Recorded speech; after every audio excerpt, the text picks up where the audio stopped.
8. You're watching Experience Comic Culture and Sales. Streaming live daily to Facebook, YouTube, Twitch, and Twitter. 2, 1. Hey, good evening, everyone. Thank you for joining us again for another wonderful night of Sketch Up with Mog and Mel. Our special guest tonight, fresh from the Baltimore Comic Con, we've got Trevor Fernandez-Lankowitz, who hopes to get a rise out of you all. He's also putting up 4 prize packages that you can get for free just by entering #EXP Rise. And then joining us on the live auction drawing block, we have Jen Leonard, John Stinsman, Sean Lenahan, and Nathaniel Osolo. They're all here tonight, so don't go away. We'll be right back.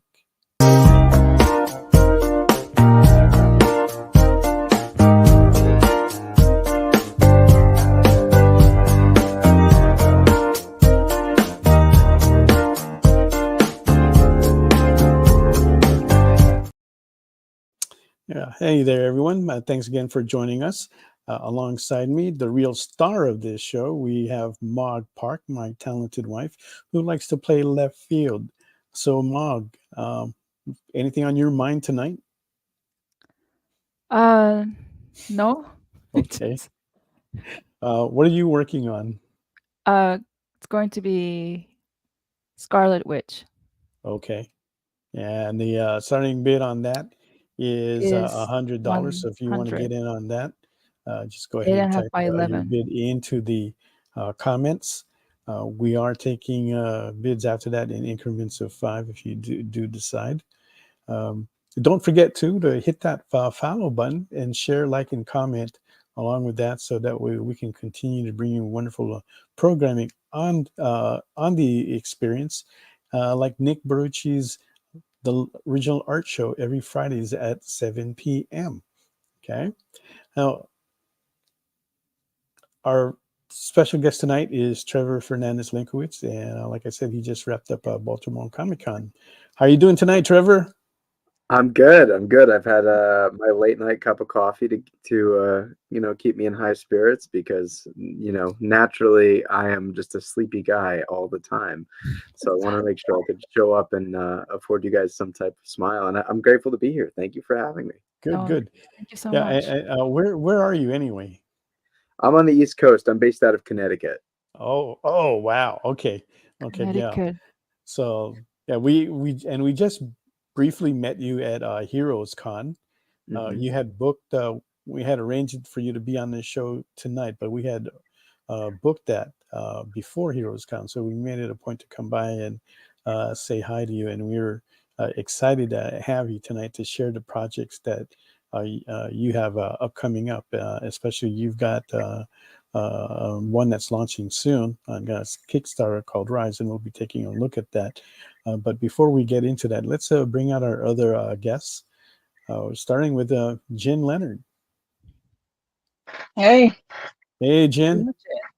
Doing more coloring these days. Yeah, it's a rare one. Good. Look at that face is beautiful. Yeah. Right?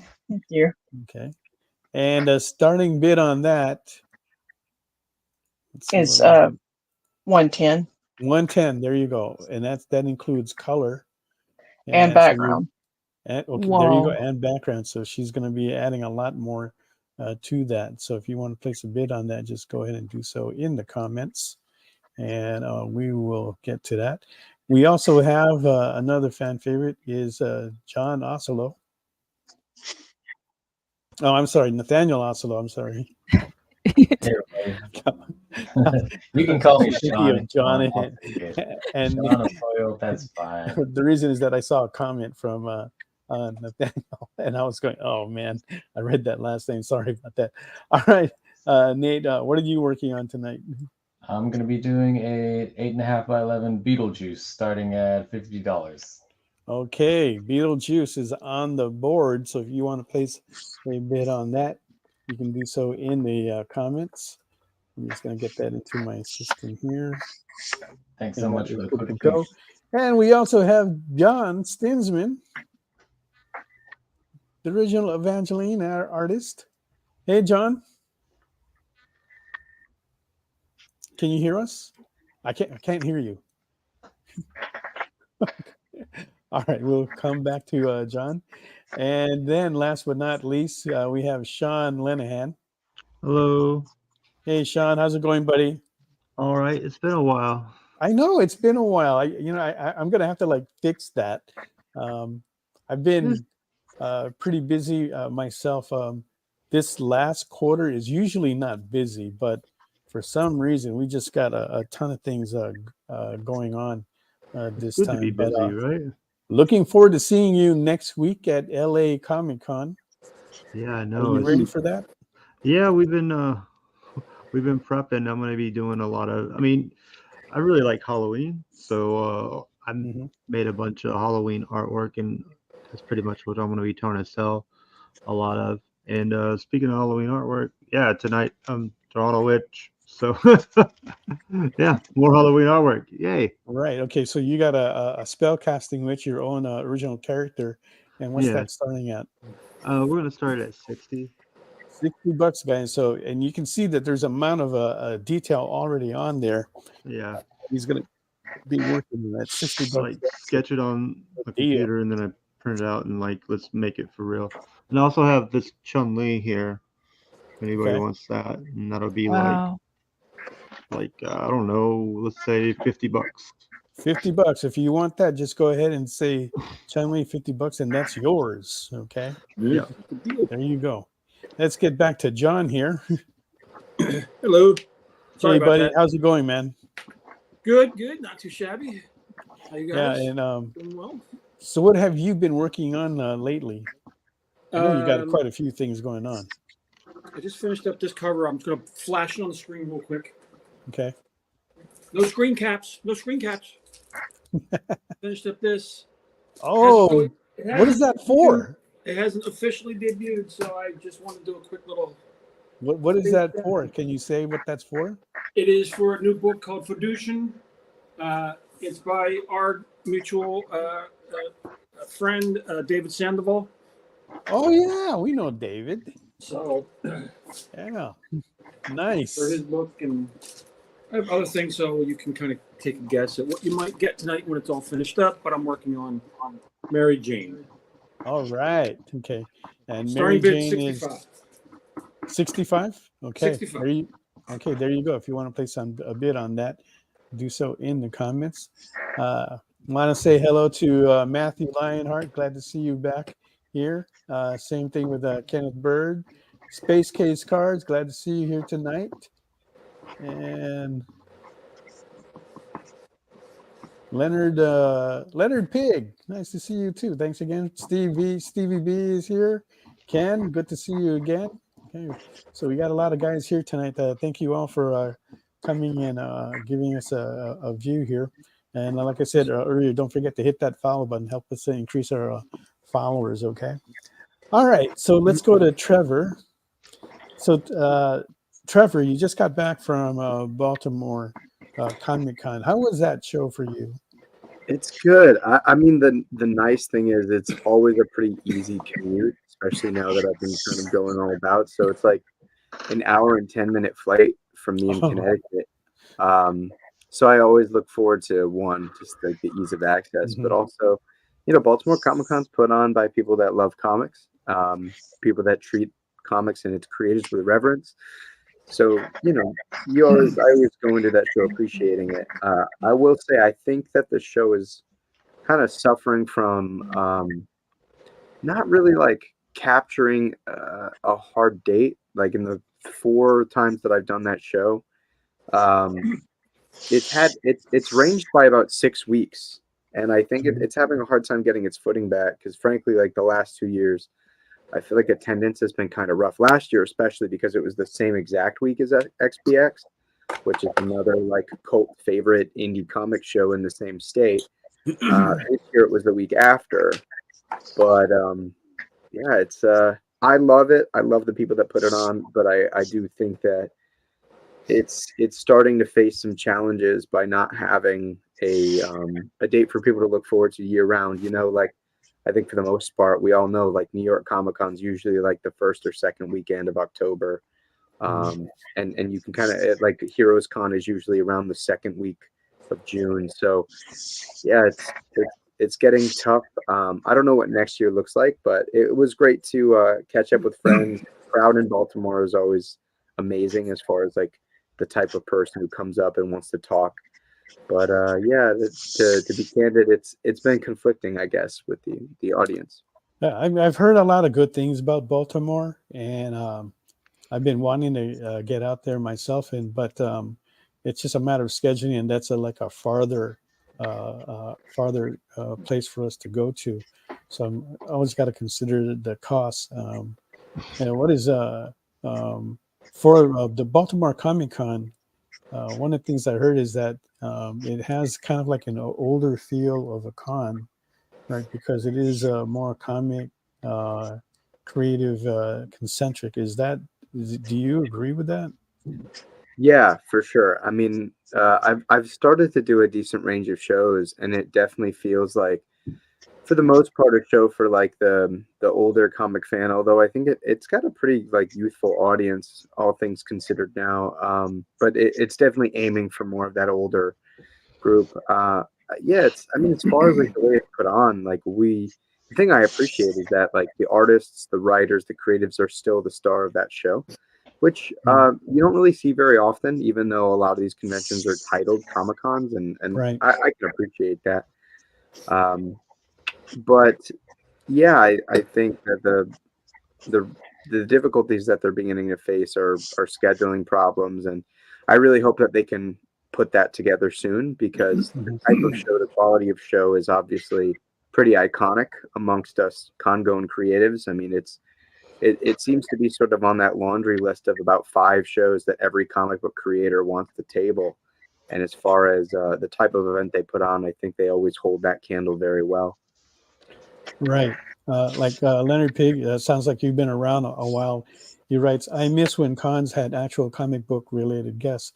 And that goes along with what you said, that the cons, they don't really feature the creatives as much. In fact, it feels like they're just writing the coats of, the Comic Con itself. And yeah, I don't really care for that either, because it's not being true, or it's almost in a way misleading as to what we're going to get and see there. And it really downplays the artists, the writers, and all that have really made that industry. So I'm totally in agreement with that, with you there.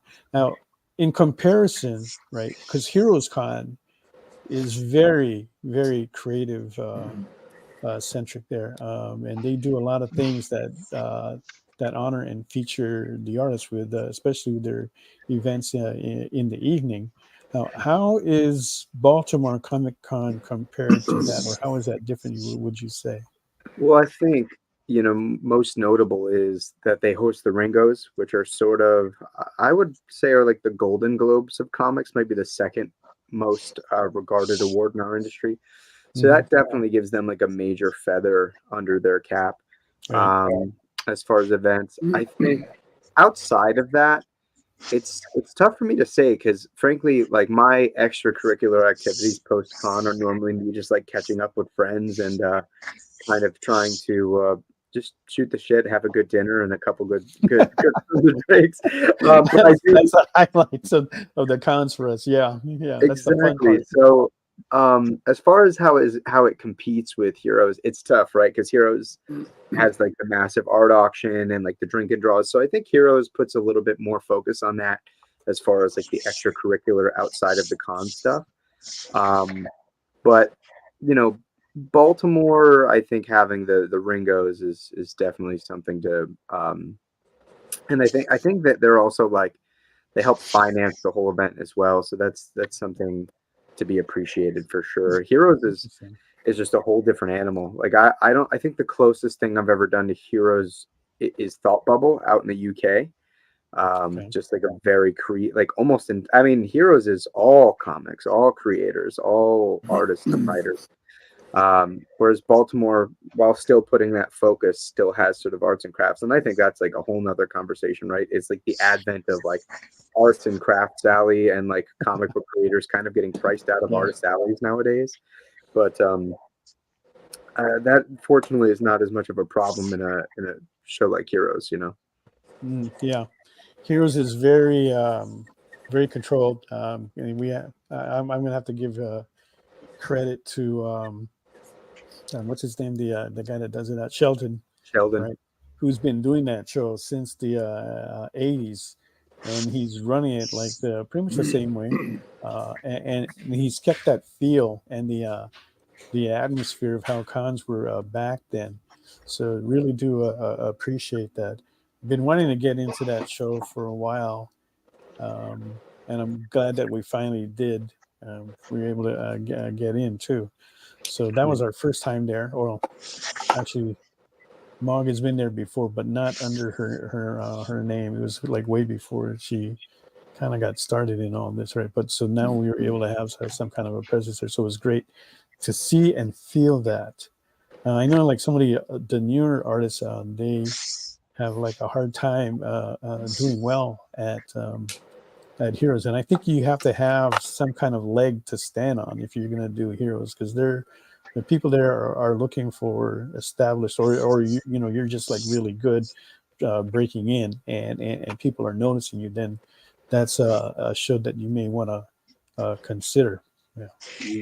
Yeah, I mean, it is Heroes. I'll tell you what, the first 2 years I did Heroes, I was just hemorrhaging money as a writer, because most of what I have to sell is like original content, and Heroes, out of any show I've ever been to, is so art driven. I think most Comic Cons, you can argue, are more art driven as far as sales in general, but Heroes especially. And frankly, like this year was the first show where I actually like had a fairly profitable venture, and part of that was making sure that I was tabling next to an artist I was working with and could obviously leverage the fact that he's super talented and a lot of people are getting commissions from him, and he can point them in the direction. But yeah, Heroes financially can be a tough show to perform at.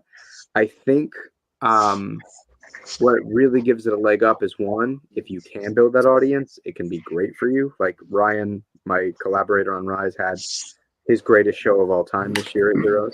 But aside from that, the energy is great. Like I remember there was a moment after my second Heroes Con where I thought about not going back. And I just remember sort of standing like in the middle of the convention center and taking like a panoramic view. And I'm like, man, this is like what a Comic-Con should feel like, though. Like I'm just surrounded by a bunch of people that do the thing that I do in some capacity and love it and adore it and all want to be here. And it speaks volumes that you have a lot of creatives who really don't like doing Comic-Cons that show up to Heroes every year.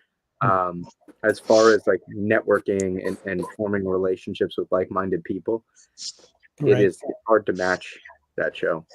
Yeah, that is an animal in its own separate environment, safari, whatever you want to call it.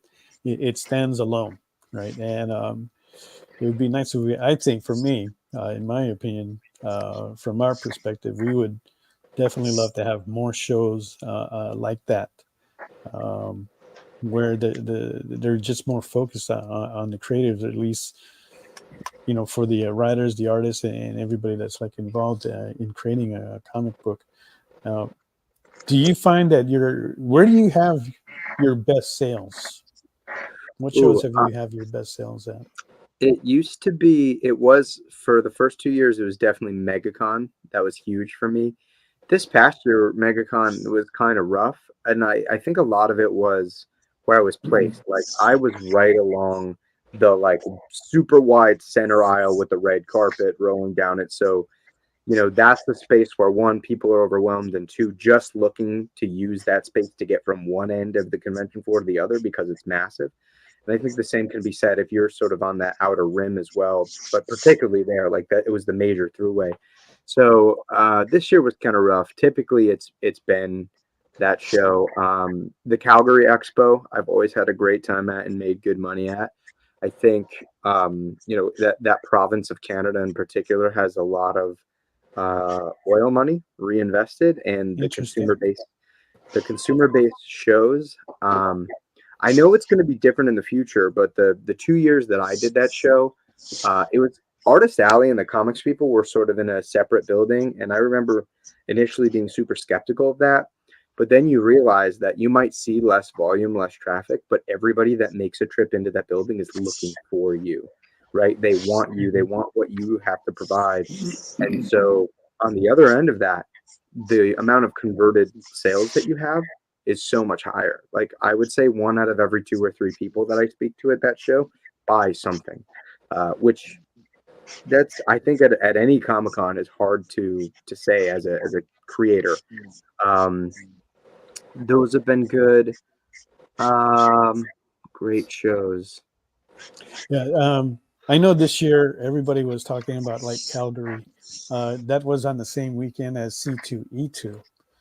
And so it was kind of like a mixed bag. The majority of people coming out of C2E2 were saying that it wasn't that good for them as it was like in the past years, right? But the people that we're hearing from out of Calgary were saying they had a fantastic show, right? So, and the thing with Calgary is that it's not a really big show. I think the numbers that I saw in there is that they're getting about 35,000 attendance. Right, and I believe that's the number that I saw. I can like double check that later, but yeah. So I was never. I mean, I want to do like a Canada show, but that's not one of the shows that I was targeting because it had such a lower attendance. But however, though, you can't really judge a show. With that being said, what I just said, you can't really judge a show by attendance alone.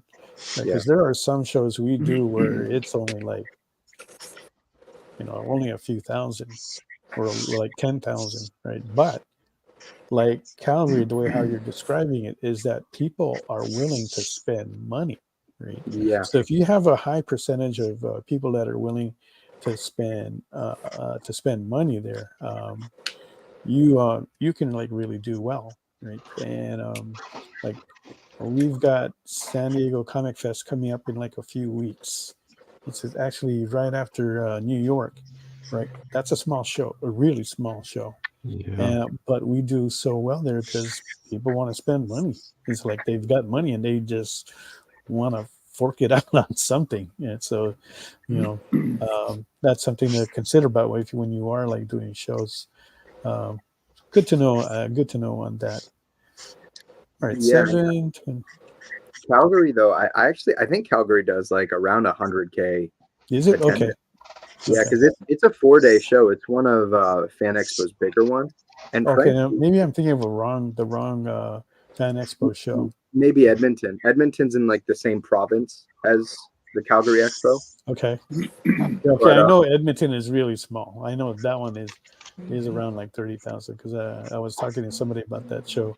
But again, they were saying the same thing about the Edmonton show, that people there, are willing to spend money, right?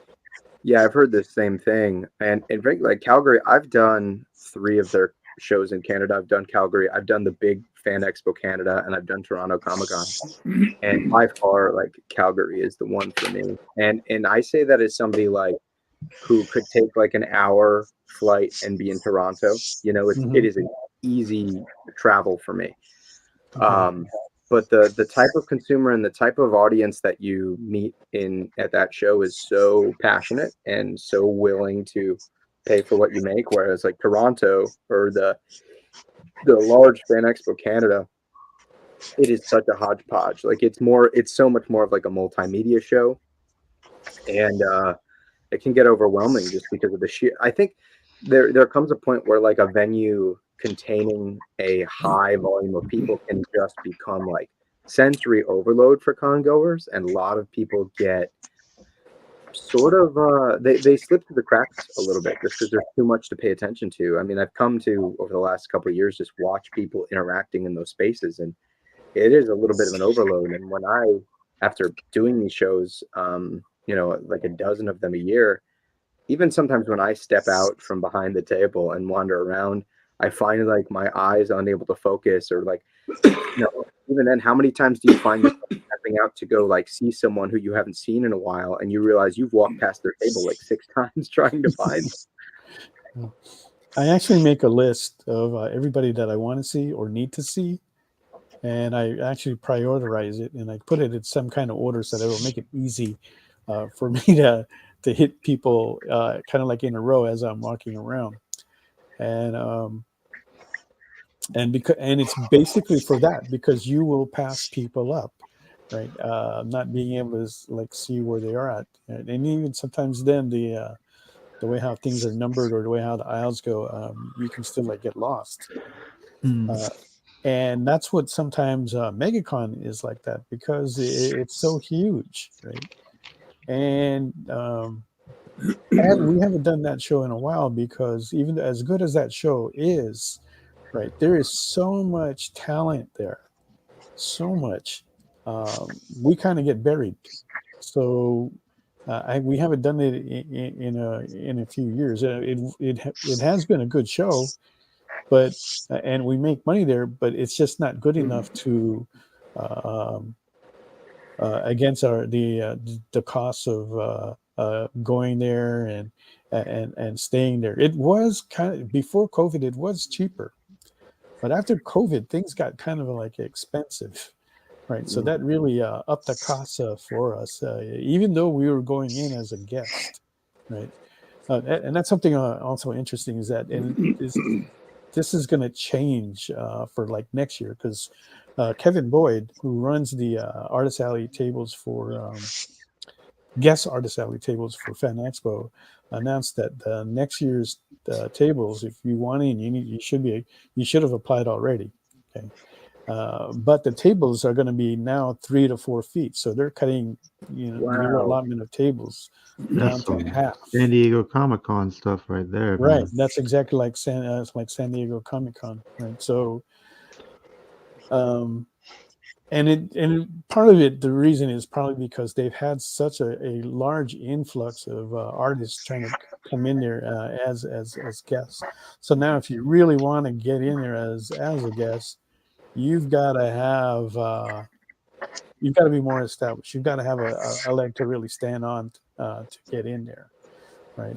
Now, for Mog, I think she's got maybe like a 50-50 chance.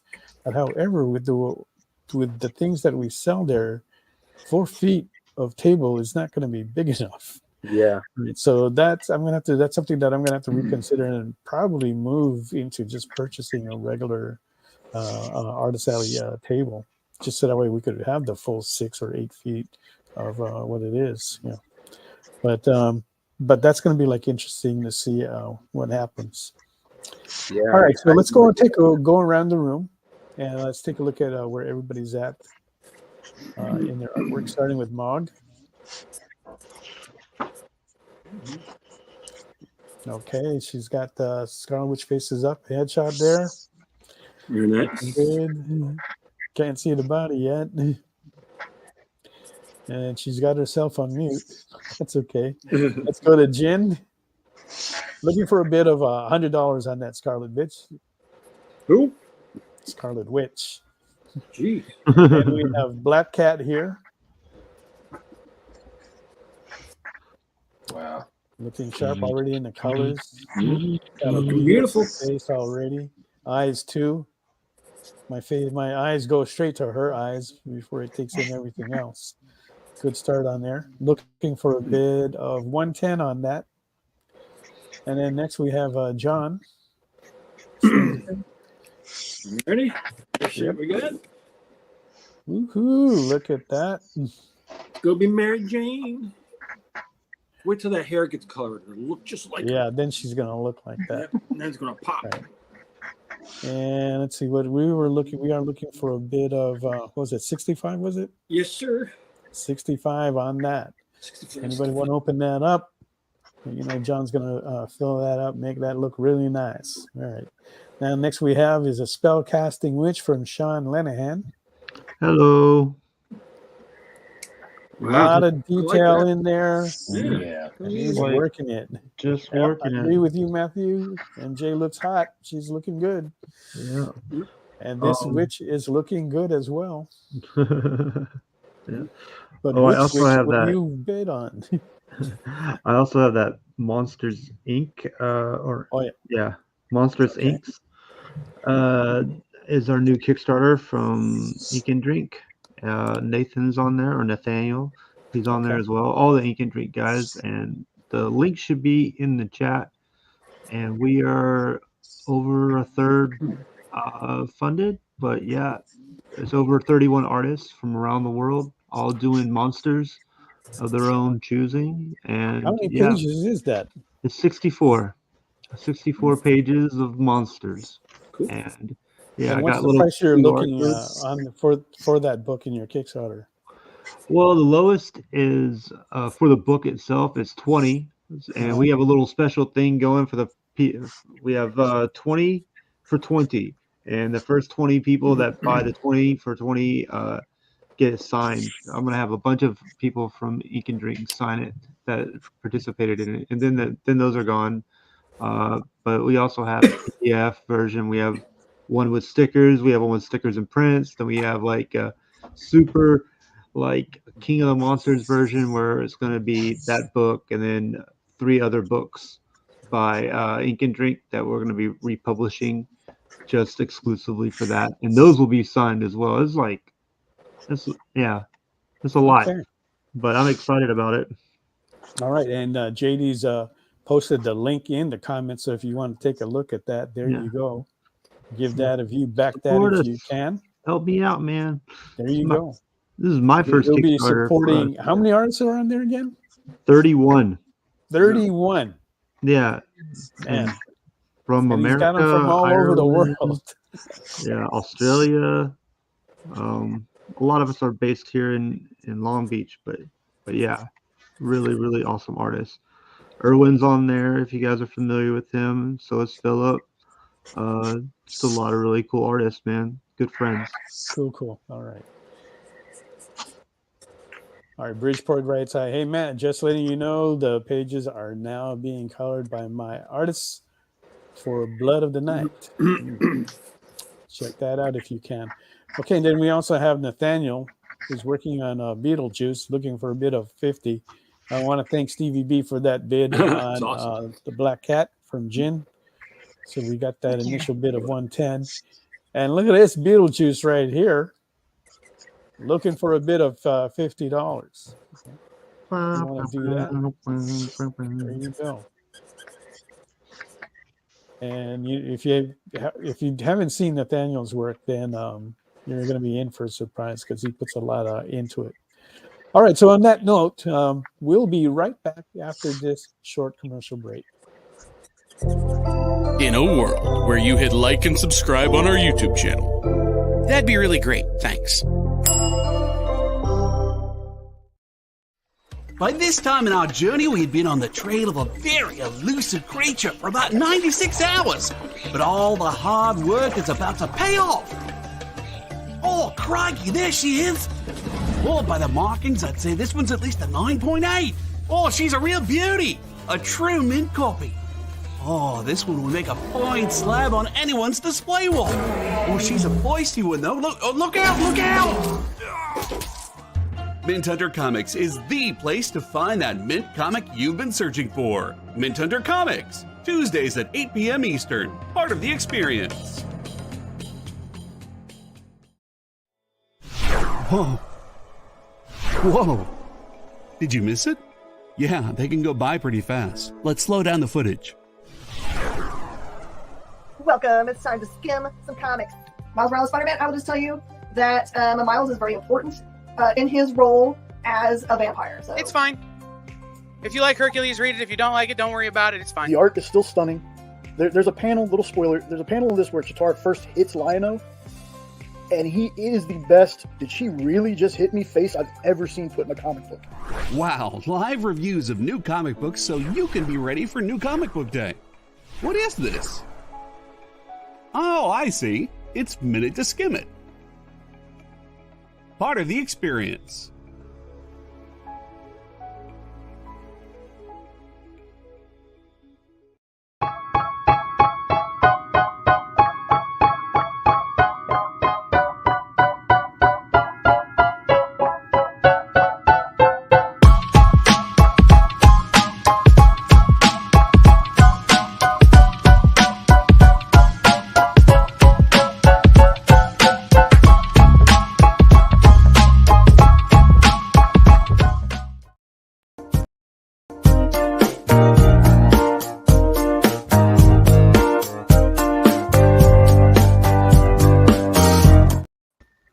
welcome back, everyone. Thanks again for watching Sketch Up with Mog and Mel. And tonight's special guest is Trevor Fernandez Lenkovic. Did I say that correctly? Close. Lenkovic. Lenkevich. Okay. Yeah, kind of like Bill Sienkiewicz. But That's yeah, always... that's what I'm trying to remember. Okay. All right. So we've been talking about the cons. Okay, we got that out. We've been talking about the cons, and you were talking about like how some of the cons, particularly Baltimore, they didn't have like a set schedule, right? And I had mentioned earlier how this last quarter for us this year has been a little chaotic because there actually has been a lot of schedule changing. Fan Expo, which is usually actually it's around the same place, but LA Comic Con moved from December to October. The San Diego Comic Fest finally just came back, so that's in the mix now. And then MauiCon was starting to come alive, so that's in December, and we already have like New York and what's the other one? Yeah, 6. And FanX in Salt Lake, right? Which that one's been pretty consistent, but with that jumping around, it's kind of like for us, it's kind of like messed up the schedule a little bit, right? And I noticed that when they do that, you're not going to have.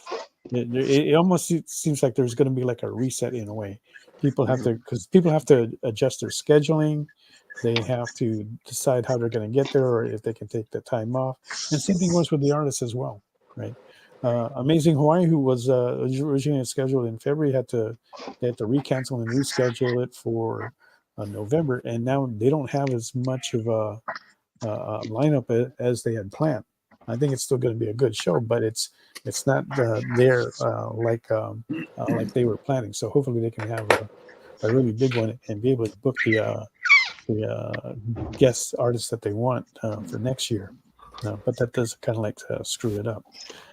All right, so how did you get involved in comics, Trevor? Yeah, so I was just like a fan of reading them and did not really have any friends that liked comics. So when I was in college, I started doing YouTube like reviews and like discussion videos, and eventually I had gotten a little frustrated because I found that like comic book criticism was not like grounded in like a technical feedback, right? Like you look at like the world's best film critics or prose critics, like they're pretty well versed in like what it takes to make the thing, right? Like the application. And so I eventually got like really into the weeds, like studying like the craft of making comics, reading up on whatever I could, finding whatever like behind the scenes material I could to sort of dissect, because like, I mean, I was going to school for molecular biology, and the idea of making comics never seemed like reasonable. But I had done it for a few years. I'd gotten to interview a number of people I really admire. And the common question was like, why aren't you making comics? You seem to like have a knack for this. And I never had an answer for that question until it was like October of 2019. I'd gotten a press pass to a Marvel fanfare panel at New York Comic Con, and I had asked C.B. Cebulski and Chris Claremont how they reconcile their pure creative intentions with the need to satiate a big corporate beast. And of course, like they gave me the company man answer that they should have in front of a crowd of people. But CB approached me after the panel, handed me his business card and said, have you ever thought about working in comics? And that moment was kind of a real, rock level eyebrow raiser, where I was like, could I work in comics? Could I do this thing? And I prepared for months for an interview, and I went to their offices in March of 2020, like the week that hand sanitizer and toilet paper was selling out everywhere. Yeah. And a week later, the world went on lockdown. So, within the matter of a few months, I realized that not only did I want to work in comics, but that I could work in comics. And then that was kind of ripped out from under me. So, I sulked about it for a few months. And then at the tail end of 2020, after seeing creators take to Kickstarter and other platforms, I decided I wasn't going to ask permission and that I was going to try to do it myself. So in January 2021, I published the first issue to Area 51, the Helix Project. And from that moment on, I have been working to try and make it a career and to try to create things that, I would like to read and that connect with people, hopefully the way that my favorite stories connected with me. Okay. So, but did you have a favorite comic book series that you liked or characters? I mean, I was always a Batman guy, but as I've gotten older, I've become like so much less endeared to characters for characters' sake, just because, right? Like they're periodical publishing, so anybody and everybody is getting to put their hand in the cookie jar, and so I've really just become a fan of creators. Like, of course, I have like my preferences. I love Batman. I love Daredevil. I love Hal Jordan, Green Lantern. But at the end of the day, like, if Ram V is writing like an existential comedy about a rock, then I'm gonna read it. So at that point, it just becomes like following the right creators to the projects that they care most about, and I feel like 9 out of 10 times, the reading experience is all the better for it. Who are your favorite writers? I mean, just to give flowers to people that are currently working in the industry, Ram V is one of them. Scott Snyder is one of the reasons why I even started reading comics with Batman Court of Owls. Jeff Lemire, Brian Azzarello, as far as writers are concerned. Artist-wise, J.H. Williams, I think, might be the greatest comic book artist to ever live. Let's see. I mean, Rafa Sandoval is an underrated guy who's been hopping around at DC for quite a time. That's tough. Martin Simmons has really been blowing away with a lot of his more like expressionistic stuff in the last few years. But those are just to name a few. You give me enough time and a minute to look through my bookshelf, I'll start remembering all the names that I'm forgetting in the moment. Now, when you're working on your projects, is there somebody that you've kept like in your mind, because of their style of how they wrote, that you've kind of followed or adhered to? I've tried not to become like too loyal to somebody else's style. I wear my influences on my sleeve totally, and I'm unapologetic about that. But I've really tried to veer away from picking up too many habits as like a one-for-one translation in my work. And wow, what a place for my camera to have stopped. But so in that vein, I would say the thing I appreciate, for example, about someone like Alan Moore is that every panel is deliberate and every panel contributes like 3 different things to the page and to the scene and to a character. And that's something that I definitely try to keep in mind for myself, is just trying to make sure that every panel matters, every panel is functioning and doing something for me. Right. So yeah, I would. Okay, we just lost him, but we should hopefully get him back. Right. Is there anybody here like Nathaniel, John, Jen, Sean? Have you guys thought about writing? Well, I did write on my own Creator series when I did that. I did all my own writing, which was fun. And, a lot of people like myself, I got into comic books as a penciler, but I had done everything up to that point. I had been my own writer, my own inker, my own colorist, my own letterer, but you don't get hired with that type of package. You get hired as one job. So Right. penciler was obviously the head job I wanted to do. But I've always written my own characters, created my own characters. So yeah, that's how been my dream more than anything else. Right. Yeah, and we know that you're working on Scarlet Crush, and I'm looking forward to that. How's that Thank been you. coming along? Well, the hard part for me is not the drawing. That's the time-consuming part. The hard part is the writing.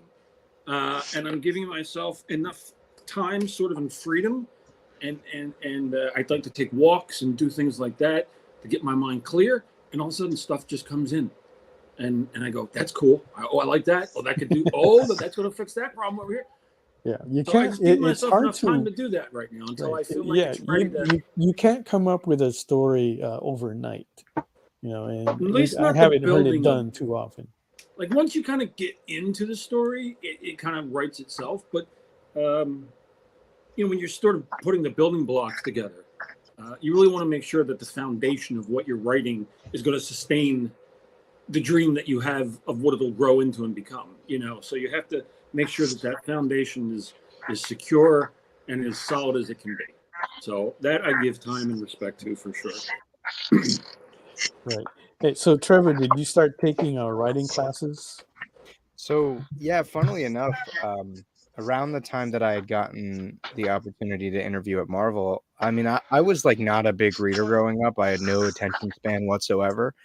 And a big part of it was I feel like the American education system programs like English classes into being like boring out of like any reasonable degree. Like it's just like you got to read the classics. It's like I understand a degree of that, but like at like 13 years old, I really don't care about Moby Dick. Like I could learn a lot of the same technical elements from something a little bit more modern. And once I appreciate reading, then maybe you throw me into something like that, right? Like, I mean, I was in like AP English classes all throughout high school, and I had read Shakespeare and like frankly couldn't care less. But as an adult, going back to it, when I started taking some English classes, finishing up my undergrad, I actually learned to love Shakespeare. I learned to love a lot of John Milton. And the reality is like I was just a better reader and I had to learn to like reading before I got to that. But anyhow, I did. So I did end up taking like some expository writing classes and some world building classes because I was just never like a technically trained writer. I was never a huge reader outside of like reading comics from high school on. I mean, like prior to that, the only books I really cared about were like Harry Potter books, and it was really comics like that were my gateway to not only reading but like film and television as well. So yeah, I can definitely relate to that because I did not like reading at all myself. I didn't really enjoy it, but then when I started reading comics, that kept my attention enough, and I stayed with it, and that's what actually got me to appreciate grammar, English, and reading other books, novels, and everything else. Definitely helped in my studies because you took that factor out of it where you just didn't enjoy it, but you could appreciate it more, like when you're reading the hard science. Because I loved I went into microbiology as my first declared major in college, right? So I understand like where you're coming from with that. Right. So now you've had several projects that you've put out on Kickstarter, and you've got one that you're going to be launching pretty soon. Can you tell us a little more about that? Yeah, so we're launching the third issue to our new series Rise, which is a new take on the superhero genre. It's not a deconstruction. It's also not gonna be anything that you've read out of the genre before. I like to call it like a recontextualization. It's kind of taking things that I love about the superhero genre and using it to tell a different kind of story. It is very much one about exploring the perils of the male ego and the performative nature of masculinity, right? I found myself questioning the kind of story I wanted to tell coming out of my Minutes to Midnight short story collection. And, as a young man, I realized I was deprived of certain opportunities to make stupid mistakes and to learn from them, right? Like I went to bed one morning before the pandemic and I was going to school and I was in college studying molecular biology, and I woke up, once all the restrictions and everything had lifted by like 2023, and I was now running a small comic book imprint, and I was responsible for the way that a dozen other people pay their bills, and for creating something that people were spending their hard-earned money on. So that kind of terrified me, and I wanted to tell a story about what it means to be a good man. And what better way to tell that story than through a Superman, right? Especially in this case, a character whose powers scale with the amount of dopamine in his bloodstream. So he has to feel good to do good, and that's not always conducive to doing good when it needs to happen. And to answer your question, yeah, we can totally bring it up, and especially so I realized today that through my link tree, you can go to the Rise 2 Kickstarter. We'll have late pledges up for that until the end of before we go to print. And we are less than $100 from that breaking 15K and making the or upgrading it with a really cool spot gloss. But we'll also be kickstarting Rise issue 3 in a few months, of which the pre-launch page is up. And yeah, for anybody who's interested in knowing more, it's just sort of an intimate exploration of what it means to try to be a good man, and also like the importance of intimacy and relationships, and sort of about finding balance, right? Like knowing that the best man you can be is the one that you're proud to look at in the mirror when you shave every morning, type of deal, and not by anybody else's standards. I always felt sort of burdened by this idea that like men are always supposed to put on, and I think that's a reason why powerful men in particular crack, and when they crack hard. I think it's because they've never learned to like love themselves, and they've never learned to do to fortify themselves and ground themselves. And so once you reach that high pedestal, it's so much easier to fall and break into a million pieces. And so yeah, right. I mean, it's like, right, come on, no matter how much you love what you do, there's gonna be some days where you just don't want to do anything. Yeah. And so, it's a very good premise to build on, that you only feel like doing good when you're feeling good. And of course, that's easy to relate to. So it's something I think that's kind of like interesting. I think that was a good pitch byline that you used there, because I think we can all easily relate to that. I know I do. I come back. Interesting how you put that in. I don't feel like doing anything. Interesting how you link to do great things. It has to be motivated by emotion. Because I always thought the people who achieve incredible feats is under extreme stress. And if they caved into emotion and just, I don't feel like it, if they go by feeling, they wouldn't have been able to achieve what they did. So I was wondering, can you define exactly feel good means? So that's the thing, like, right? Exactly what is the premise of what is the meaning of feel good? Like if it goes by just petty emotion, but that's see, very Mog, you're thinking about emotions as if they can only be one thing. Emotions are like fire. They can either be used to help sustain life, or they could be used to destroy everything. So you can feel an emotion, and that emotion can lead you to do bad things, or you can feel an emotion, and emotion leads you to do good things. But that doesn't put the onus of being good or bad on the emotion. It puts the person in control of what happens, for better or worse. And that's how I conceive of what he's trying to convey anyway. If that makes sense. It splits into a couple different conversations, especially when it comes to like using a chemical marker like dopamine. A lot of it also has to do with stimulus, right? So like what interactions are you having with the world, or like what things are you interpreting that are going to physically like change the dopamine response in your body, right? So it's like one, like it explores like a little bit of a man's relationship with sex and how that makes him feel powerful. It explores his relationship with his community, and it also explores like the gratification of doing the right thing or doing what feels pleasurable in the moment, and it becomes a feedback loop, right? So if these powers, or if these responses flood his body with dopamine and give him these nearly godly abilities, then some of those behaviors are going to be reinforced, right? Psychologically and also like physically. So it opens up a lot of different conversations, and part of what this character has to learn, because we pick up with him at the earliest stage of his superheroing, is how to find his own reasons to fuel himself, right? To give himself the drive and the determination to do what he does, even when it's not convenient.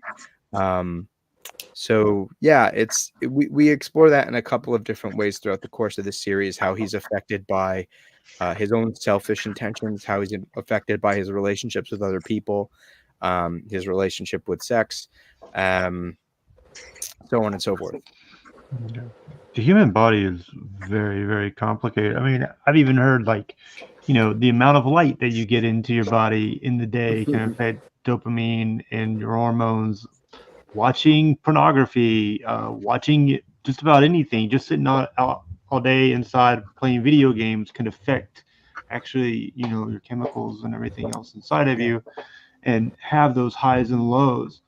But the thing is, like, I think it's sort of interesting when you think about if this is the way you're writing it. I don't know, like, we're so sedentary a lot in our lives where we're given that type of, that lifestyle is thrown in front of us all the time. Like, hey, just relax, just watch TV, just stay inside, eat this crappy food.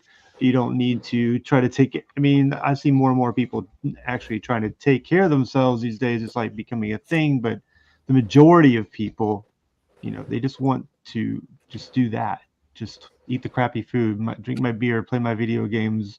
I did 8 hours of work and I don't want to think about anything, where they're not even saying, well, how can I change my situation? They just want to stay in the situation. It's fascinating. Yeah. And sometimes it takes a higher amount of energy to break certain chains of behavior, right? I mean, we're not really dealing with as much of how this relates to like a sedentary lifestyle, but there are certainly like decisions that he's made in the past that have resulted in spikes in dopamine, right? Feeling good, feeling powerful, but they're also like unhealthy for himself and for those of him around him. So it is a lot of this story is kind of taking the hero's journey and flipping it on its head.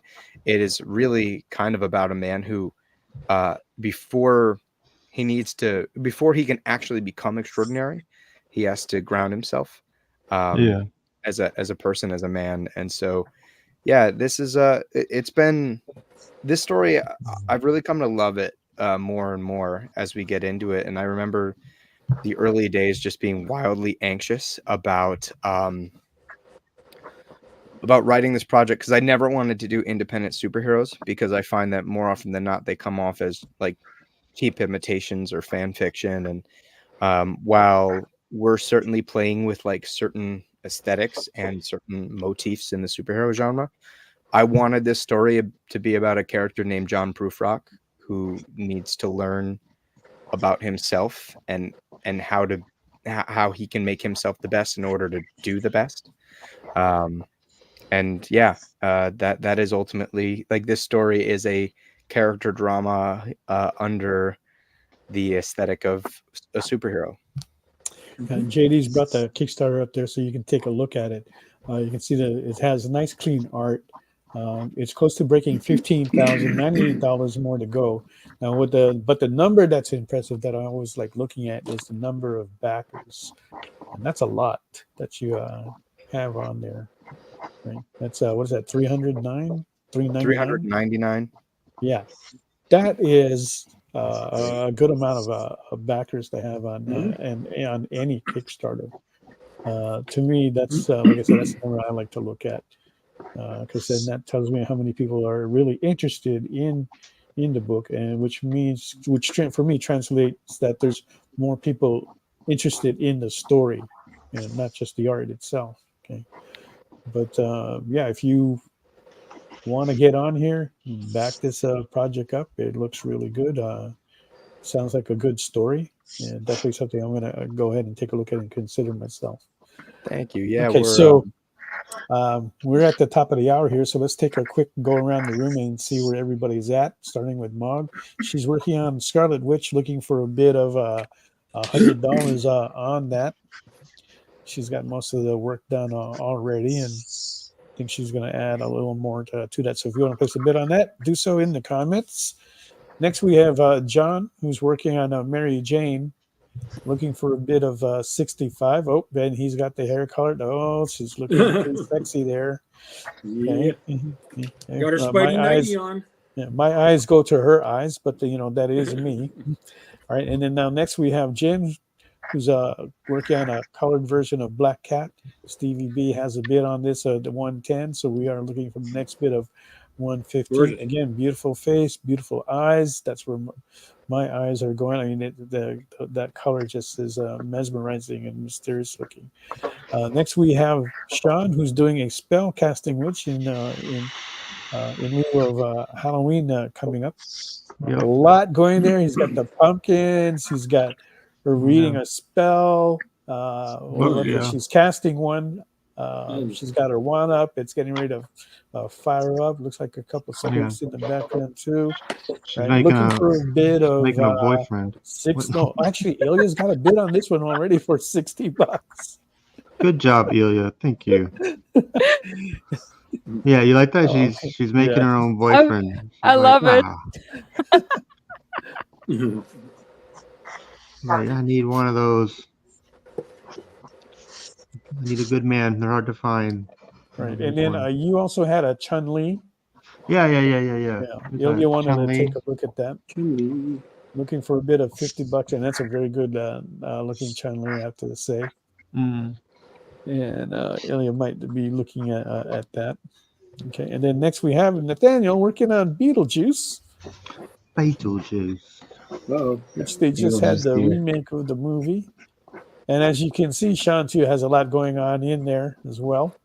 Did anybody watch it? The remake? Oh, good job. Yeah, it's really good. Is it? It's fun. It's fantastic.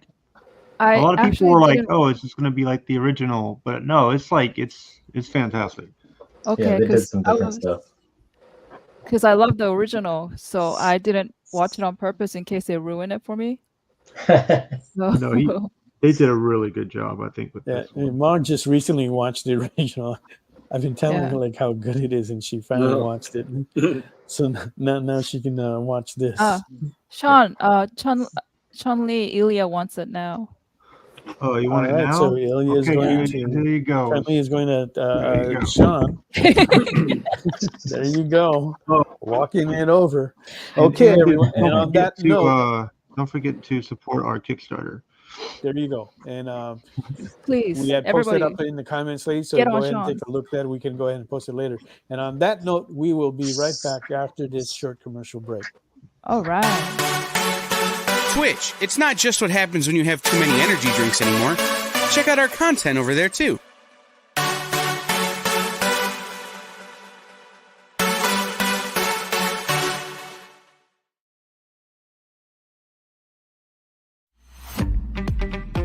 So, the show is called The Geek Chat. And really, there's just a couple of geeks. I'm Rich. I'm Dez. And we are your hosts for this weekly guide into comic bookery and all the geeky stuff that goes with it. And that pretty much says it all. They talk about the latest movies and shows. Okay, I'll be completely honest with you. Overall, D+ movie. So the end. Did you know who that is? That's She-Ra, yeah. Yes. The new #1 comics of the week. We rep Samuel Jackson and we rep Mace Windu. I passed on this. I was like... No regrets. No regrets. I really wanted to like this book. I really did. Like, I really did. And just chat with each other. And with you. Oh, Daniel says, I dosed off with the first one. I have zero interest in the Joker Harley ship, not Harley herself. Enjoy, not for me. Yeah, this movie's gonna be rough for me to sit through, I'll be honest. The Geek Chat, Thursdays at 8 p.m. Eastern. Just a couple of honest geeks. Let's be honest. Come on. And that is why people watch us, because we're honest. Giving their honest opinions. And the thing you always have to remember about the internet is everyone has an opinion, and they all suck. Part of the experience. Symphonic Verses, Nocturne's Romance. A song of romanticized darkness, dreaming death by sleep.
Hey, welcome back, everyone, to Sketch Up with Mog and Mel. We have Trevor Fernandez Linkowitz with us tonight, and he's kind of blacked out his screen, so he probably had to take a break like I did. But Can you guys hear me? Yeah. Okay, so it's just my camera bugging out. Oh, okay. Can you hear me? I thought you were just pulling it. Okay, and he's out. So eventually, he will get back in there.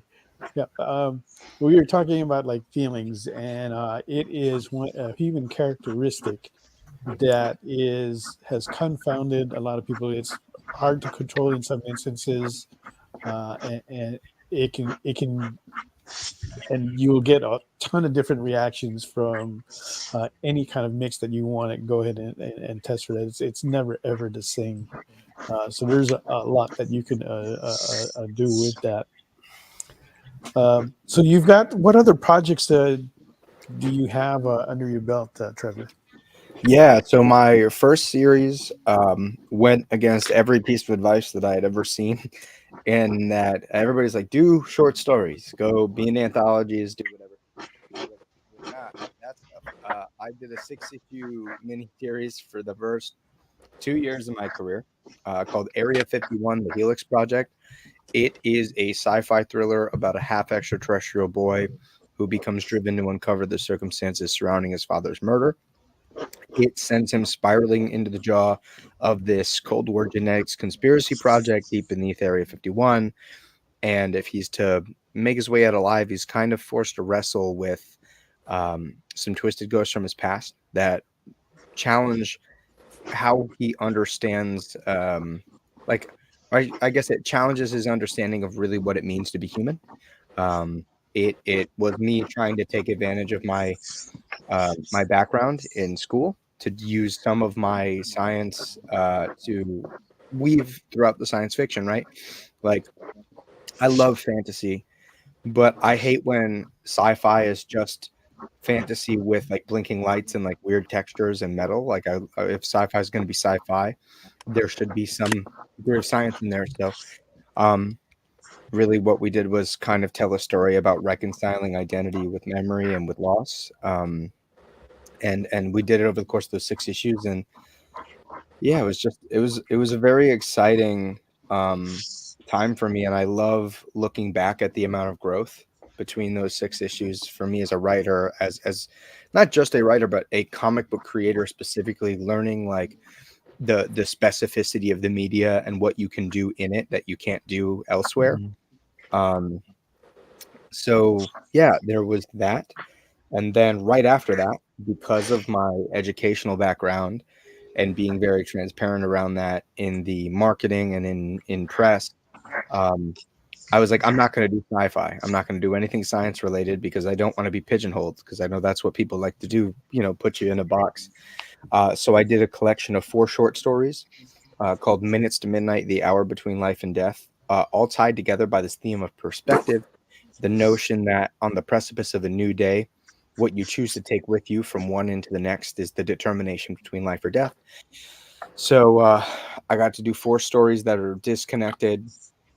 of different genres with 4 amazing art teams that just kind of get to play with that theme from a different angle. So like the first story was a watercolored supernatural coming of age that was like a riff on King Midas and the Golden Touch about a young empath who with a touch can either turn your woes into gold at the cost of his own mental well-being or emotional well-being, or the inverse. He can steal your positive emotions from you to fortify himself. There was a surrealist crime thriller about an aging cop who's forced to reopen a 20-year-old cold case when a string of suicides begin to reemerge across a property line. His discoveries and drug-laden flashbacks end up sending him on a collision course with his ex-wife, who's somehow involved, and it really unravels into this this sharp-edged story about perception and the ways in which we offer people control when they affect the way we see ourselves in the mirror. It's my love letter to like old school DC Vertigo comics in like the late 80s into the 90s. Yeah. Because a lot of those like British invasion writers have influenced me quite a bit. Yeah. We also have Time Fleeting War Immortal in there, which is about these 2 nearly immortal warlords who reconvene throughout the battle and history to settle. You're breaking up, man. And you'll see the link there for a Pocket Watch. That'll get you to everything that Trevor has. So please take a look at that. And see, Ilya writes, Mog will redesign the package art. Okay, am I still? Good night to you. You're clear now. Okay, gotcha. you're good. Sorry about that. No worries. Okay. It's kind of raining cats and dogs around here. But yeah, so that third story is about these immortal warlords who reconvene throughout all these great battles in human history to settle some beef older than time itself. It's unspoken. It examines the changing landscape of war. So while you follow them through like real hard physical war, it also explores how the time creates new settings for conflict. So eventually they're like politicians and they're pharmaceutical executives, and then they're just like grumpy old men arguing on the internet until finally you see them at kind of the tail end of their lives in a dive bar, and you realize it's the end of all time and they are each other's oldest friends. And it's sort of about conditioned adversity and the ways in which like these temporary philosophies that become dust in the wind of time result in this like generational violence and impact that is immortal. You know, it lasts forever. And then the final story in there was my first collaboration with the guys who I'm doing Rise with. So Ryan Best and our letterer Matthias Zanetti. It's called The Bear Market Businessman. Very simply, it's about the richest man on the planet on the brink of suicide, learning to find the value in life from the man who sweeps the floors of his building. And it's a story about our desperate need to connect in a world that is overwhelming and constantly trying to sell you something. And the reality is the only thing we need to buy into is each other. Wow. Very, very interesting. Love it. It's almost like I felt like I was taking a little trip through, God, I forgot the name of that series. It'll come to me, but just taking a look at human nature in a way, and how we operate and how we delve into it. So let's see. Matthew writes, Jen has some bokeh going on in the background of the black cat there. What are you doing, Jen, on that? I'm doing kind of a dirty landscape, like it's in a city with bokeh when it finishes. Oh, okay. There you go. Yeah. So I guess you are right about that, Matthew. Thank you for that. Just the amount of Copic inks that are going in that definitely deserve at least 100. The amount of Copic inks to fill all that's not cheap. Yeah. It is not cheap, my friends. It is not cheap. But anyway, it's what's interesting, Trevor, what you said, because I was just reading a passage by the German philosopher Immanuel Kant, and he said something on the line about men. He said, "Don't make." I'm kind of butchering it, but the quote is something about "Don't make men." If you do not try to use men as the means of an end or something like that, but rather make it the end. So I was wondering, what does that mean? So instead of like use men as what was it, means of an end? Means to an end. Sorry, means to an end. So thank you, Sean. That's why you're my bro, man. So means to an end, make men as the end. So that means men make them the goal, right? Build them up. Yeah. Is that what it means? Yeah, I think a lot of what that is saying is we use people to accomplish a goal, and in the reality is all we have are each other, all we have are people, all we have are ourselves. And if the end goal is to do right by each other and by the human race, then that's all the means that we need. That is the end, right? It's not about using men to get to something. It's about getting to something by I guess not by way of men, but doing it by them, right? Like for them, not using them. Yeah. I guess giving them a purpose, It right? made me feel. I think he was saying they're the goal. Make them the goal, not your. Don't use them as a resource. Make almost like build them up to become a resource. Well, I think it's don't like do good by men, right? So you're trying to do good for them. Don't use them to for your own means. Yeah. And I think the reality is like once you do well by each other, I think 9 out of 10 times you'll end up accomplishing whatever your goal is. It's just everybody is all the better for it. Right. Yeah, we sort of explore a little bit of that in the Time Fleeting War Mortal story and in that Bear Market Businessman story. Sort of both of them are very much about our relationships with each other. That war story being more about like how these conflicts occur and how they create like generational hate and consequences. And the other being sort of about the importance of under the weight of the world and the noise, finding each other within it. So yeah, I very much believe in that philosophy. And it goes in line with what Matthew is writing here too. He says, in this culture, we have become backwards.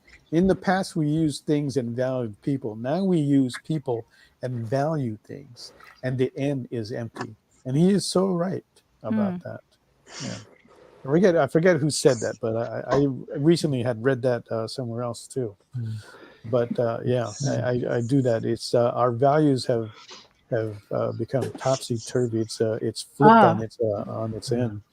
Hey, Trevor, I gotta ask. I'm sorry, I gotta ask. Since you did that Area 51 book, are you deep, or at least still into the UFO culture and what's been going on? No, not really. I mean, I think like as a you keep up with it. In other words. Very like tangentially, like if things come across my sometimes things will come across my radar, but largely I don't engage as much because I find that community is toxic. I mean, like if you think Star Wars fans are bad, yeah, but I meant more like what's going on in the news. Like with Lou Elizondo just released a new book and he's doing an old book tour and there's just all this stuff that's happening. I was just curious. No, not familiar.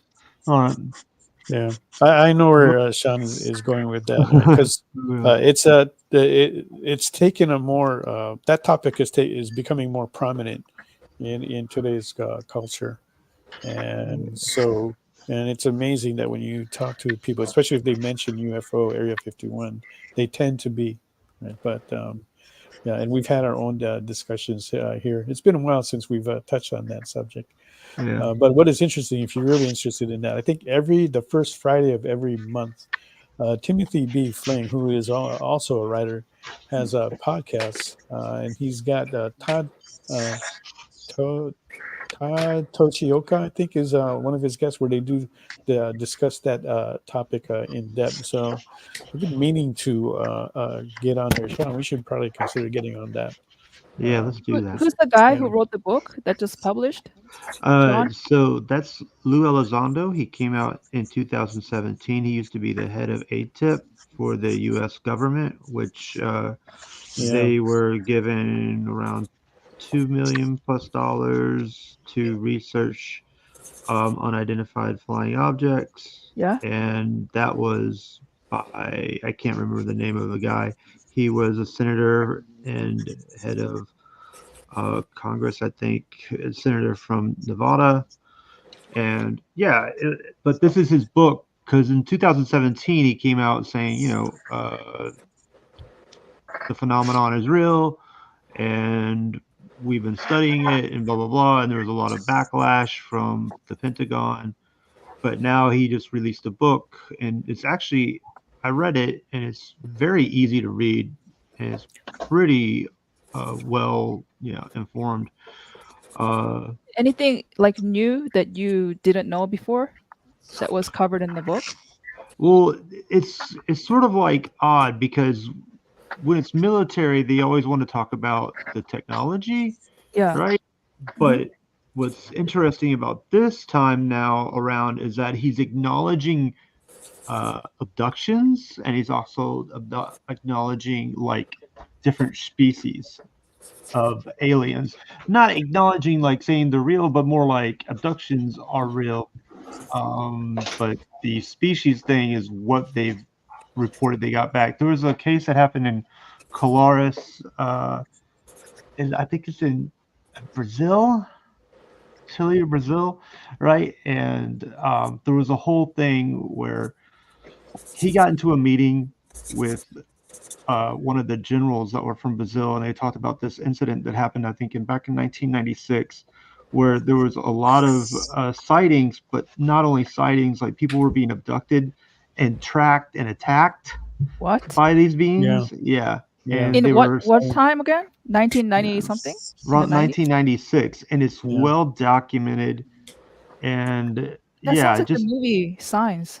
It but was around just that talking time. about it was like no one else really talked about it for a while. They always stayed away from the whole abduction thing because it just is too woo for people to like wrap around their head. But he brought it up in the book, and now he's been doing a circuit. In fact, he was just on the Daily Show, right? Which is different because most of the time you see these people, they're trying to get onto news shows or they're doing like podcasts, but he was on the Daily Show too, right? So he's doing all that and the Daily Show. So like Daily Show is different because that's such a different type of amount of Daily people. Shows. It's very Anyways, secular. we could talk about this all day long, but I don't want to steal. But that's from you a different guys. topic, and that's going to go heavy. Probably get into it with you next week. Anyway, so JD did post the link if you want to see all the projects that Trevor is on, that he's got on, and you can click on that and check that out and see, back him up on what projects you can.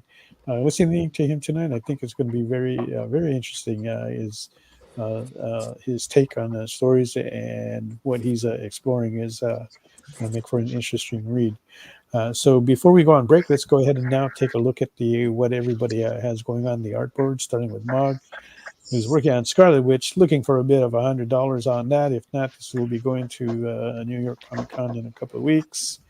Probably add like more stuff to it. Okay, beautiful black and white going on there. Next, we have Jin, who already has a bit of a 110 on the Black Cat. Beautifully colored, very nice. Nice texture as well. Getting that in. Looking for the next bid of 115 if anybody wants to place a bid on that. And then now we have Mary Jane from Mr. John Sinsman. Coming right up. Hold on one second. At home. Putting the background in. Working that in there. John, you are amazing. Look at the lips on that girl. Very kissable. Right. I thought you only have eyes for her eyes now. I like the Mel with the commentary on each piece here. It gives it a little. I like what I see. I like what I see. Now you only see lips, Mel. Is that it? No. I said my eyes go to her eyes. That's where it starts. But now it's like to the lips now. But Interesting. when you look at the artwork, right? For me, right? Mhm. If you can capture me with the eyes first, I think you've done your job. That's where There you go. that's where it starts. And Window then you to can the look soul. at everything else. But Window to the soul. that's where it What starts. is It doesn't start what is anywhere else for me. what is Reservation Farm? Matthew Leinart said he's from Reservation Farm. I see lights in the sky. Is Reservation Farm something famous? Is that? Oh, I think he said he's from like the reservation fam, like as in I think he lives on a Native American reservation. Oh, fam? Yeah. Oh, sorry. Yeah. My bad. I thought. Oh yeah, you no guys have to see linguistic. stuff out there all the time, like for Stuff. sure. They have legends and stories going back centuries. Oh, the white buffalo woman, dude. That's like Huh? no joke. Yeah. There was White Buffalo woman? yeah. Oh, we can talk we gotta about get that Sean his later. own podcast. Let's go to Sean. Let's go to you and look at your spellcasting witch that has a bit of $60 already Yeah, for me. pretty Wow, much done. look at that. Yeah. Oh my Holy gosh, shit. Sean. That's I love awesome. it. Beautiful. I'm gonna put a So little word bubble beautiful. here about Way too cheap for UFOs. 60. Somebody, So I enchanting. like Ilya a lot, Buy that, but please. somebody place another bid on that. Yeah. All right. You know, Sean, And you have a he's already got beautiful, the Chun-Li already enchanting sold. soul. That went Thank to you. Ilya already. So, and that was another steal of a deal. Now we've got Beetlejuice from Nathaniel. I threw in He's bored. Spawn here. He's filled up the page. He's having a ton of fun with Nathaniel. this one. Look at that. Wow, there you go. I don't know what that is. It's Spawn. Beetlejuice. Spawn. No, I know Yeah. Beetlejuice, but is that from the new movie? The other guy? No. I drew Spawn in there because they're both. Oh, Spawn. hell I'm sorry. demons. Yeah. Yeah. And then I threw my Dark Mouse in there on Beetlejuice's shoulder as well. Yeah. Yeah, you're always throwing like a bunch of things in there. That's what I like about your art. If you haven't done so already, put in #EXP Rise, right? Because when we come back after this commercial break, we're going to be doing some fun giveaways that we are fortunate that has been provided by Trevor. All right, so don't go away. We'll be right back. In a world where you hit like and subscribe on our YouTube channel, that'd be really great. Thanks.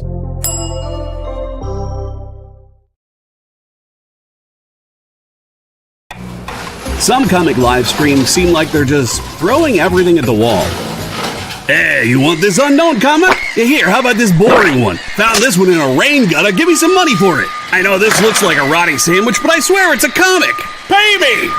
But with Comic Collectibles, we know you don't just want comics, you want the right comics. You want rare variant and incentive covers, vintage books in pristine condition at prices you won't find anywhere else, and truly unique hand-drawn cover sketches by some of the most amazing artists in the business. Join Rex and his rotating cast of co-hosts live from Dynamite Entertainment headquarters for a carefully curated roster of comics that you'll only find here at Comic Collectibles. Every Monday at 6 and Wednesday at 7 Eastern Time. Part of the experience.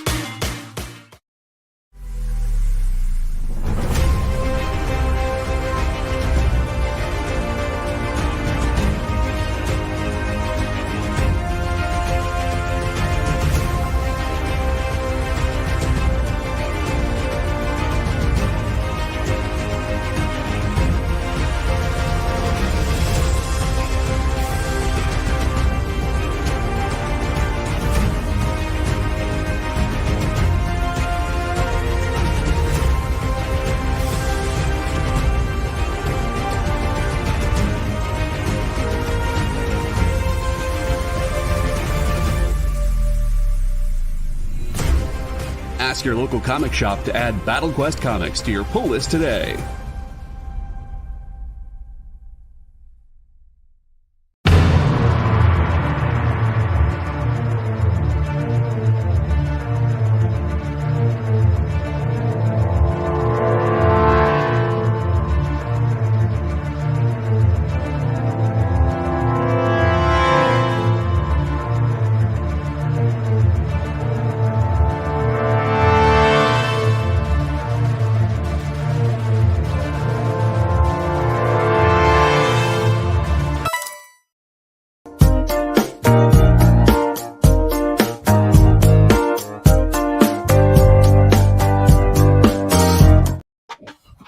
Welcome back to Sketch Up with Mog and Mel. We've been talking to Trevor Fernandez, Linkovics, and we have a very exciting cast of artists that have been doing some fantastic work.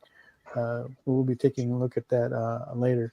So, Trevor, do you have any other cons that you'll be attending to later this year, or are you pretty much done for the year? Oh no, I am on the road quite a bit. I'll be at New York Comic Con this year, just on foot. I've yet to convince Reed Pop to give me a table, despite my best efforts. But yeah, so I'll be there. I will be tabling at the rest of the shows following. So I'll be at the Memphis Comic Expo the week after. I was trying to get into that one. Dude, it's a good show, and frankly, like even buying a table is totally worth it. Because the table. What I was impressed with is that the table fee isn't that high. No, it's a 2-day show. It's super reasonable, and the this year, like the prices went up, and that's still good. It's still good. They are moving venues compared to years past, but right. Honestly, I think that's why the price went up because they're going into a new convention center.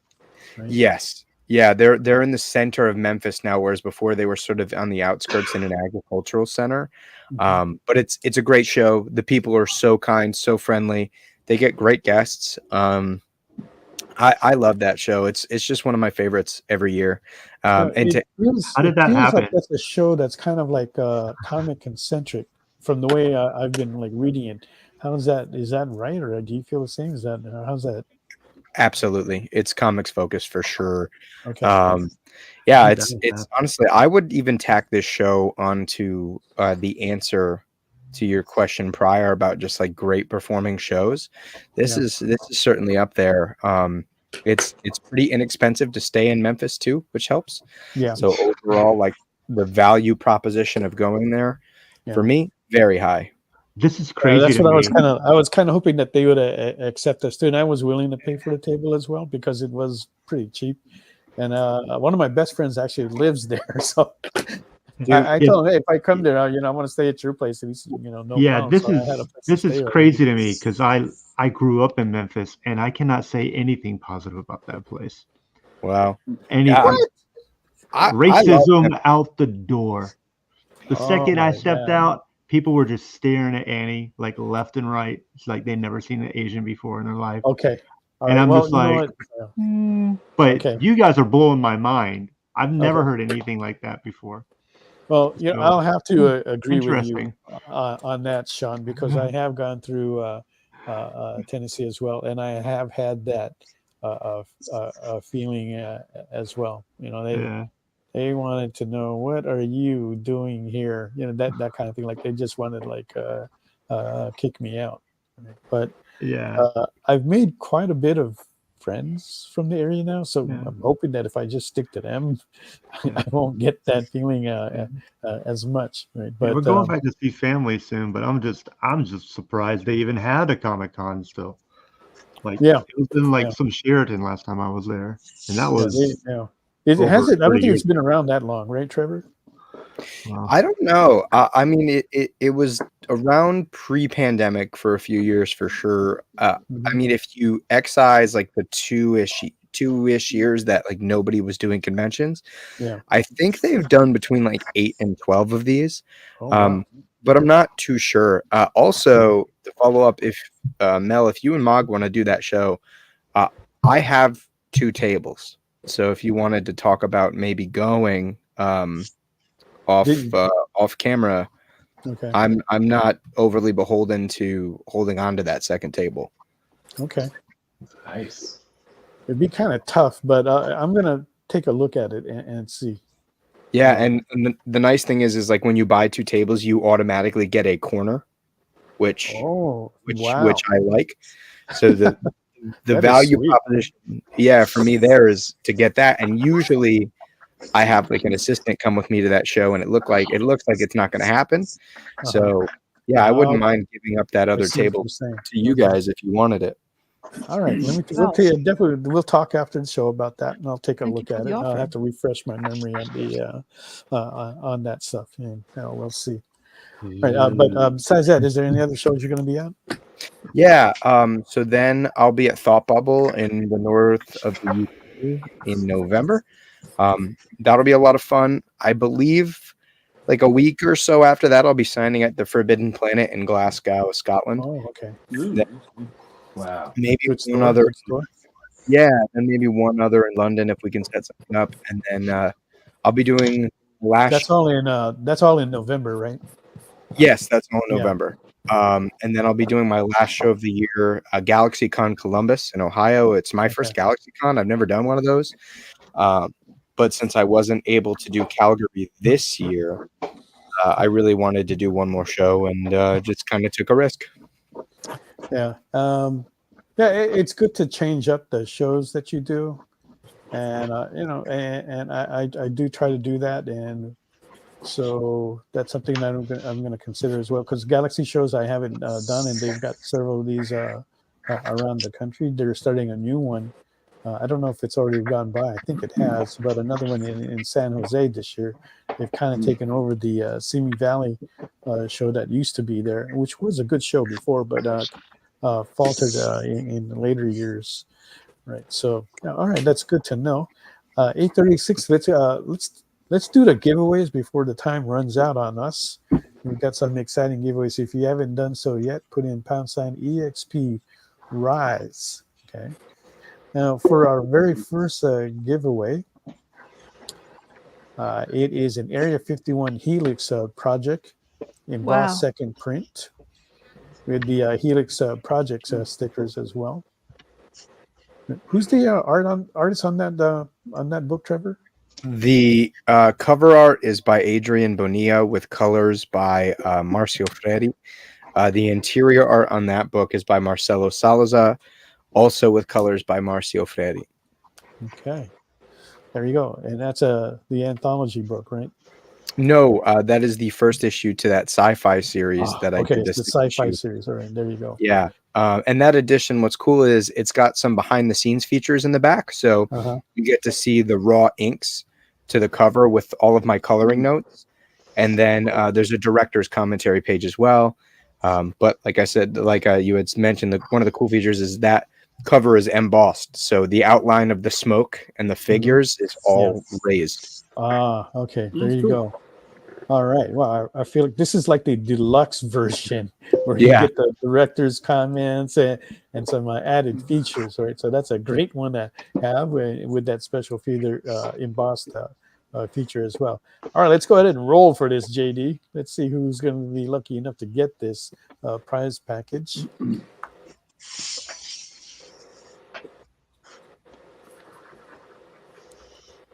Dun, dun, dun. Kenneth Bird wins congrats, this. Kenneth. Good job, Yeah, Kenneth. he's been on the board for a while, so he's going to really appreciate that, even though he's gone right now. All right, now our second prize package is another area. Is that right? Area 51 project. Oh, the Fan Expo Canada exclusive, which was limited to 100 copies. There you go. Wow. All right, let's go ahead and roll for this, JD.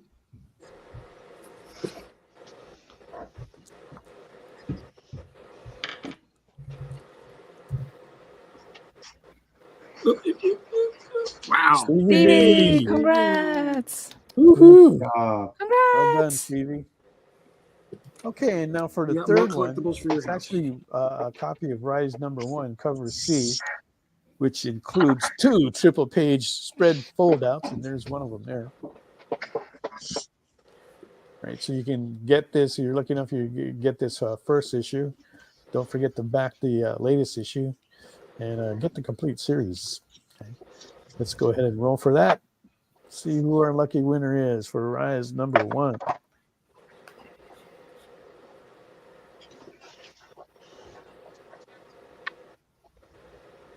Whoa, Matthew Lionheart. Matthew. Well done, dude. Congrats, Matthew. Woo woo. He's all active on the comments too. Okay. Everybody, buy and support or like, share this amazing gentleman, Trevor. His work is awesome. Thank from you. what I But see. wait, and that's from what not I hear all. from what he tells me. So We have a 4th prize package. What? Minutes to Midnight, the hour between life and death. This is the 2024 convention tour variant, limited to 120 copies. That's a gorgeous looking cover. And that is a good, nice looking cover. I like how that is, the layout and everything. Right, so, okay, And let's see who's going to win this. that's that short story collection too. So it's a perfect bound with a spine. Uh-huh. Oh. Fancy schmancy. Fancy schmancy. Like that. It's funny.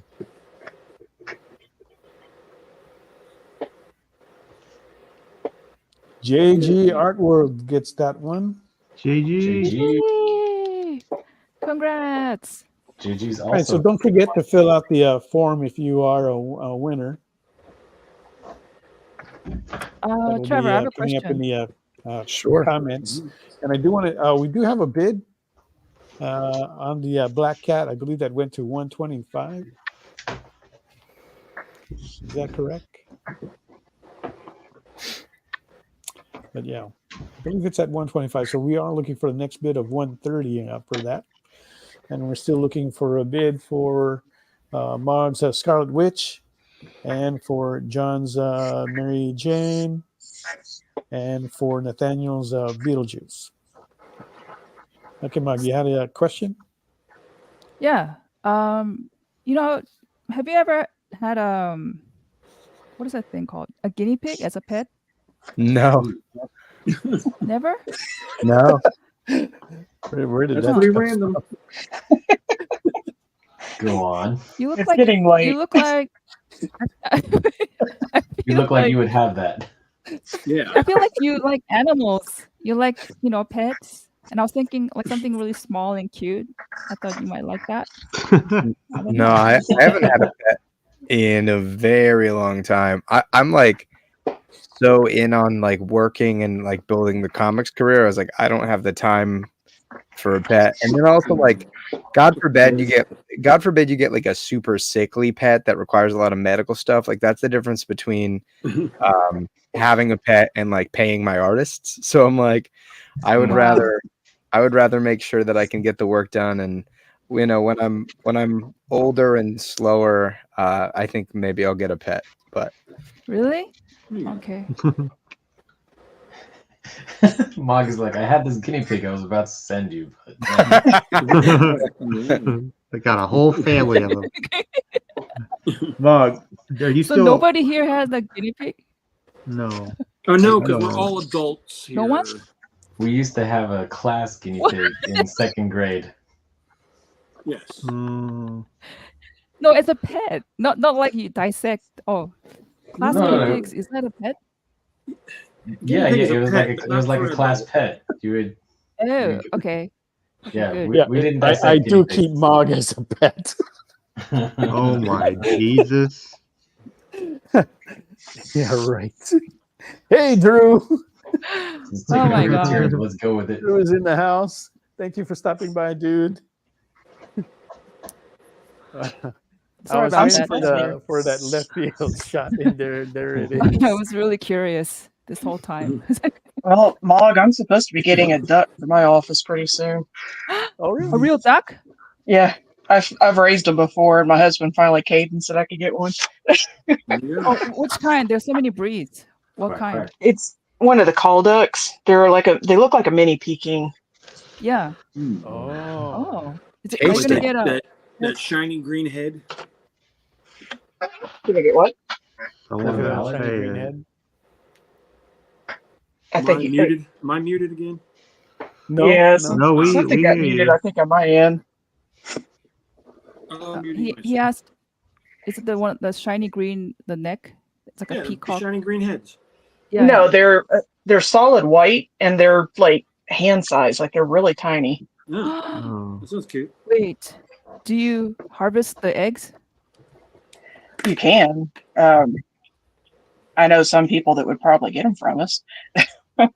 Wait. So, these ducks, because they're social, you're gonna Protein. get at least 2 girls or 2 boys. I'm just gonna get one. I've only ever had males because you don't really know what sex they are until they're older. But Oh. Yeah, they're hard to tell. yeah, Not that I've tried. Not that you haven't tried as well. I don't know. I'm intrigued. Growing up, we didn't have a farm, but we had like a lot of animals.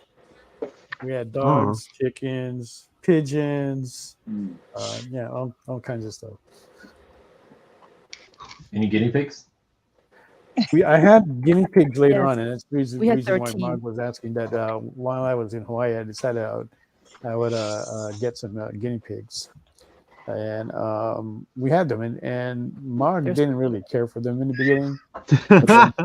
She did grow to, she looked at them and said, "Those are rats." I also used to raise pigeons, and she said, "Those are flying rats." They fly. No, I didn't say It that. didn't matter. Like That's whatever I got, inaccurate. they were rats. I said that's cruel. When you had the pigeons, I said that's cruel. They're meant to fly. You shouldn't. I let them fly, and they always came back. So, what do you want? It's not like I left them caged. Jin, you're okay. I let them fly every day. Jin, you're okay. Wait, ducks can fly too. So Jin, how dare you? Actually, Pekins don't, and They neither don't? do call ducks. Mm-mm. Okay, you're There you okay go. then. You're okay. It's just the winged animals that can they actually just fly. duck. They're basically the penguins. Penguins would be okay also. They must be adorable. Also, like the paraffin. I like those. The paraffins. Those are cool. Like how slick and smooth they are when they go into the water. Do you still babysit Mel and or Mike Tyson are like this. Mog? Do you still dog sit? Yeah, I'm dog sitting right now. This How long you been dog sitting? well, Holy technically moly. it's supposed to be 5 days, but I asked if I can keep her longer. But, Sounds like you have a Yeah, dog. so Yeah, when sounds she like you asked have a that, dog. our friend decided to go on vacation. So he's in Germany right now. Finding a new Yeah. house. And you know what he said after a Mog asked if we can keep her to the end of the month? What? He yelled out, "Freedom!"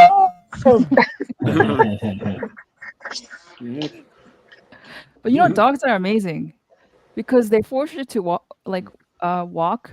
They force you to go outside. They So put ever guns since to your head. ever since she's here, I lost 5 pounds. Yeah, but Couldn't they can't believe fly it. though. Good It's like, job. what? Just walking? It's literally just walking in 10 minutes, maybe. One go, maybe 3 times per day or something. And that makes a huge difference. We Yeah. really live sedentary lives, man. Yeah. Sure. Yeah. Did you Just take him to the walking. dog park? It's good times. I'm sorry I veered the conversation to this. I'm sorry, Trevor. It seems like you have a lot more to say. But yeah, what I'm really curious about is that concept, something about the life and death one. I think if I heard you right, the last object that you're holding is what you carry. So it was kind of this idea that like at midnight, right, when you're on the precipice between 2 days, like what you choose to take with you as far as like your thoughts, your considerations, your emotions can sometimes be the determination between life or death, right? It's just like when you're sitting there at late at night, you can choose to take with you sort of all the negativity from something that's come before. You can recontextualize it.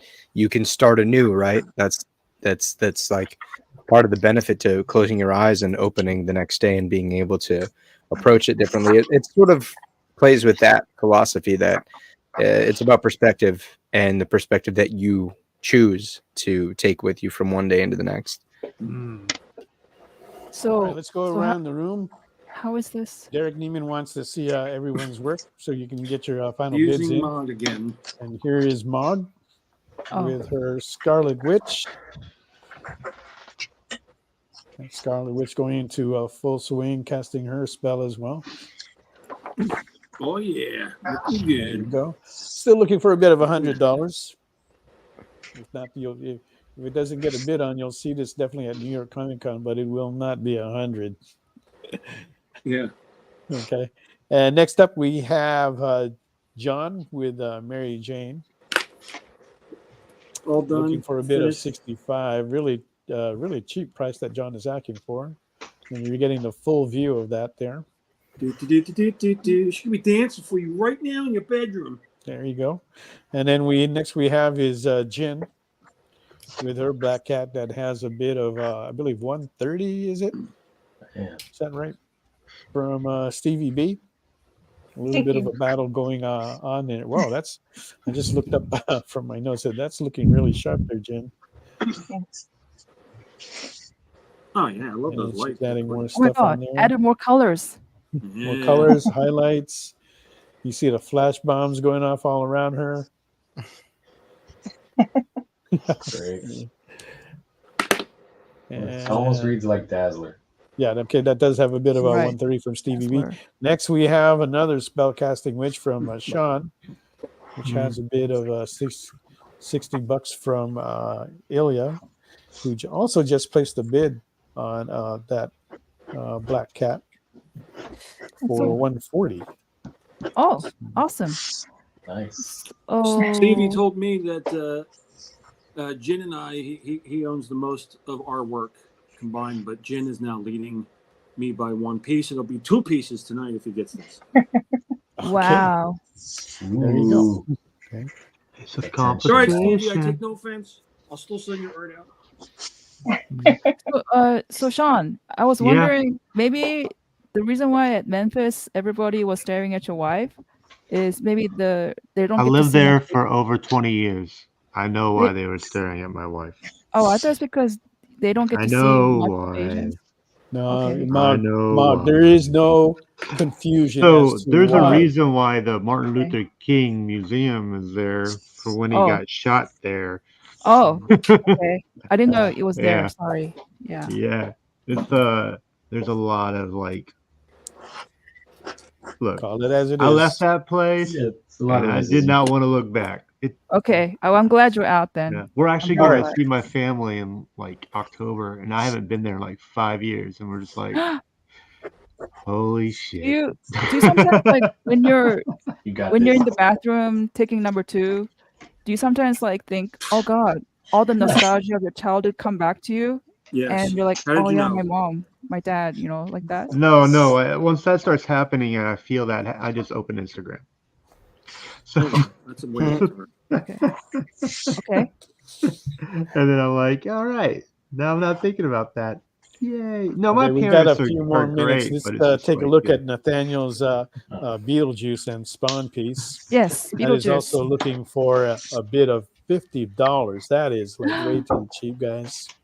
Somebody place a bid on that. I think Olo. Oh yeah.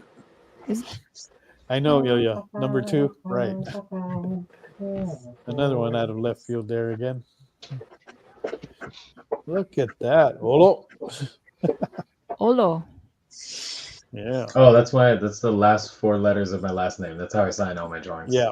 And that's a sweet way of doing it. We got a couple more minutes, so go ahead and take a look at that. And don't forget, again, hit that follow button. Help us increase our fellowship. Make sure you check out Trevor's websites and check into the books that he's got. I know I will. Join us next week.